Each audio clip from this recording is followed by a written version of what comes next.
A Oração do Senhor, por Thomas Watson. Traduzido e adaptado por Silvio Dutra. Leitura feita por Fernando de Souza, do canal Bíblia, Jesus e Oração. Prefácio à Oração do Senhor. Pai, nosso que estás nos céus.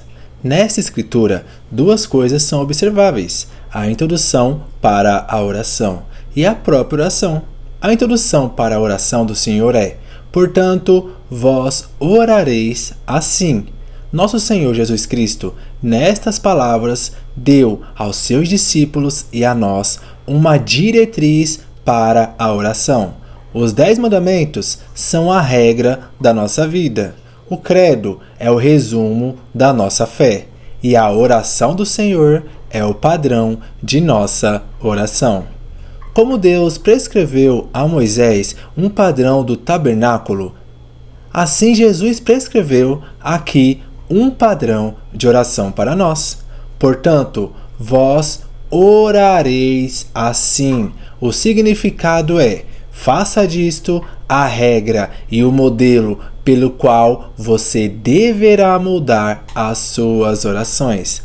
Calvino dizia que nós devíamos examinar nossas orações por esta regra, não que nós estejamos amarrados às palavras da oração do Senhor, porque Jesus não disse com estas palavras, mas desta maneira. E desta maneira significa deixar que todas as nossas petições concordem com as coisas contidas na oração do Senhor.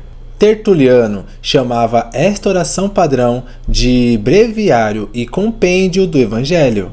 A exatidão desta oração aparece na dignidade do autor. A exatidão da oração aparece na excelência do assunto. É como prata provada no forno, purificada 7 vezes. Salmos capítulo 12, versículo 6. Nunca houve uma oração tão admiravelmente composto como esta. O assunto da oração é admirável por causa da sua compreensão. É curto e expressivo, e por sua clareza é clara e inteligível a todas as capacidades. Clareza é a graça da fala, e finalmente, por sua perfeição, porque contém as principais coisas que nós temos que pedir, ou que Deus tenha que dar.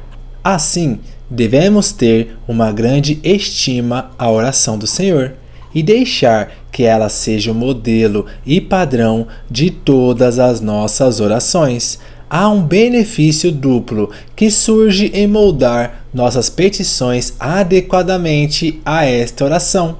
Por este meio, o erro em oração é prevenido. Não é fácil descrever injustiça depois deste modelo. Nós não podemos errar facilmente quando nós tivermos nosso padrão diante de nós. Por este meio, são obtidas misericórdias pedidas, porque o apóstolo nos assegura que Deus nos ouvirá quando nós orarmos em conformidade com a vontade dele. 1 João 5,14. E seguramente nós oramos de acordo com a vontade dele, quando nós orarmos de acordo com o padrão que ele nos deu. A oração propriamente dita consiste em 3 partes. 1. Um prefácio. 2. Petições. E 3. A conclusão. O prefácio à oração inclui: Pai nosso que estais nos céus. A primeira parte do prefácio é Pai nosso. A palavra pai é aplicada às vezes, pessoalmente. Meu pai é maior que eu. João capítulo 14, versículo 28. Mas pai no texto é aplicado essencialmente à divindade total. Esse título Pai nos ensina que nós temos que nos endereçar em oração somente a Deus. Em que ordem temos que dirigir nossas orações a Deus?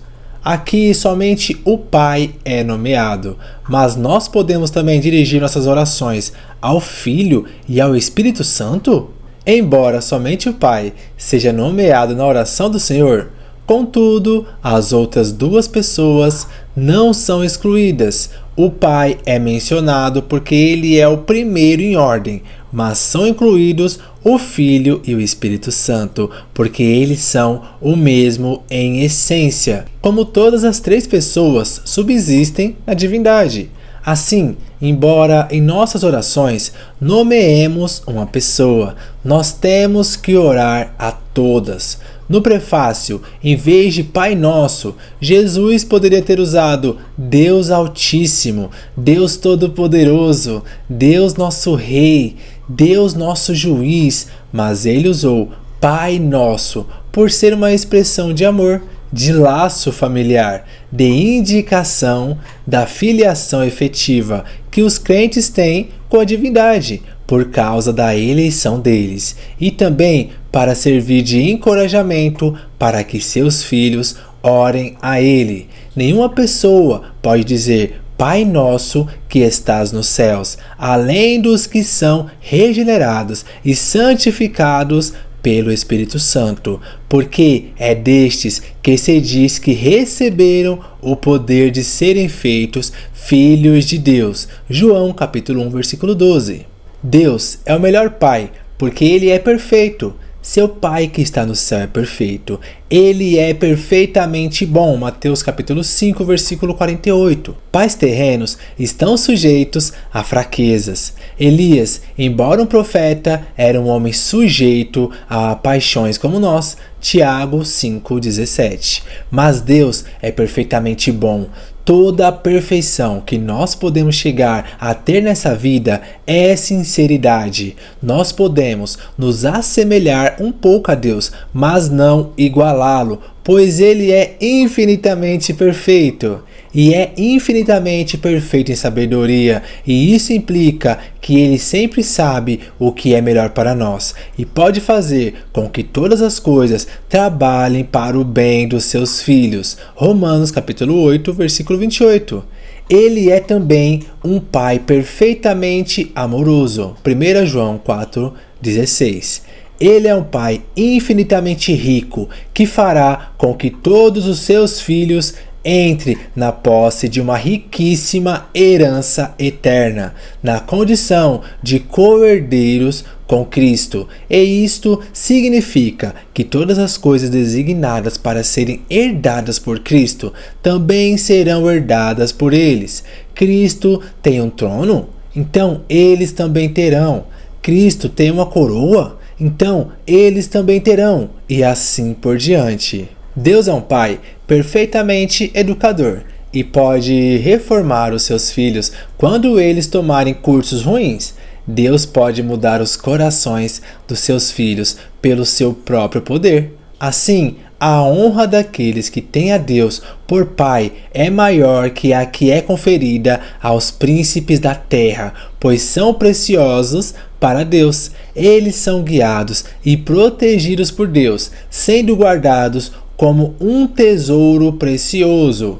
Malaquias 3,17. Os nomes dos filhos de Deus estão escritos no livro da vida. Filipenses capítulo 4, versículo 3. E jamais serão retirados dali. Apocalipse capítulo 3, versículo 5.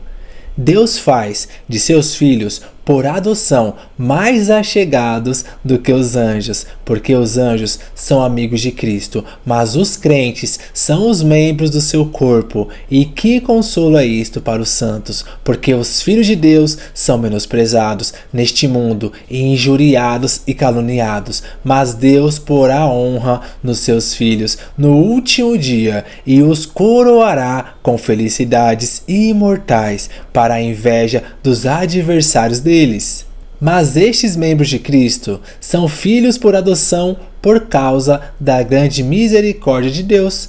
Por meio dela obtiveram acesso a todas essas graças, e a maior delas, que é a salvação de suas almas da condenação eterna. Por isso, é um ato de grande ingratidão, um grande abuso do amor de Deus, apanhar as joias das suas misericórdias e fazer uso delas para pecar. Deus faz infinitamente mais por seus filhos do que pelos outros, pois plantou a sua graça neles e deu somente a eles poderem participarem da sua intimidade e favor.